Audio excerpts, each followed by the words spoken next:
तो वो उनका इंतकाल हो गया। मामा जी उन्हें क्या हुआ था? वो उन्होंने नहीं लिखा ना बेटा, उसमें उन्होंने कुछ भी नहीं लिखा, बस ये लिखा है कि वो रास्ते में उनका इंतकाल हुआ ना। मामा जी बात सुने। अपने पास से कुछ नहीं कहना होता, बुजुर्गों के बारे में, बड़े लोगों के बारे में हम अपने पास से कुछ भी नहीं कह सकते, कोई अपने पास से नहीं कहता। लेकिन अगर किसी नबी को तलवार लग जाए तो उसे अदब से क्या कहना होता है?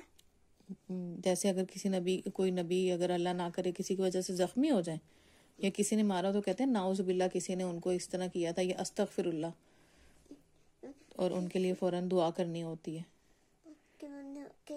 किसी ने इस तरह किया था। हाँ, बताना भी होता है बच्चों को बताने के लिए तो बेटा फिर बताना होता है ना, लेकिन बस अपने पास से कोई बात नहीं करनी होती। ठीक है। और हमेशा हर चीज, जिस तरह अगर प्यारे नबी के बारे में कोई बुरी बात कर रहा होते थे, जिस तरह वो पहले के लोग क्या, वो बूढ़ी अम्मा को क्या कहते थे कि हजूर पाक क्या है, हजूर पाक के बारे में क्या मशहूर कर दिया था उन्होंने, जादूगर है वो। हाँ, तो अगर इस तरह का कोई लफ्ज आए तो फौरन कहते हैं नाउजुबिल्लाह। क्या कहते हैं? और वो औरत भी जादूगर थी? नहीं, वो बुढ़िया तो नहीं थी। वो बुढ़िया वो क्या करती थी, फिर हजूर पाक ने उसके साथ क्या सलूक किया था तो वो ईमान ले आई थी। मामा जी लेकिन वो गुड़िया बूढ़ी औरत जो थी वो जादूगर नहीं थी क्या? नहीं थी? वो भी एक आम इंसान थी। वो डर गई थी ना जब लोगों ने उसे डराया, वो डर गई थी बस। इसलिए वो उनके ऊपर हमेशा कूड़ा फेंकती थी। हाँ, लेकिन हजूर पाक ने फिर उसके साथ कैसा सलूक किया? अच्छा, क्या किया?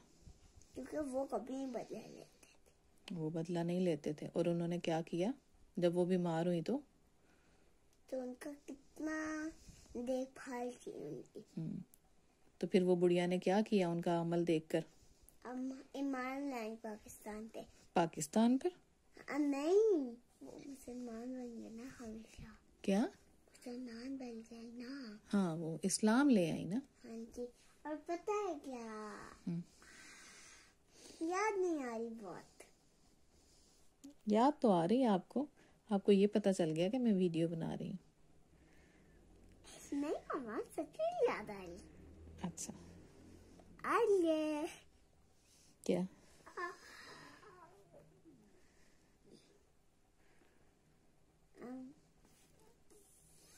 कुछ नहीं, सच में याद आ रही मम्मा।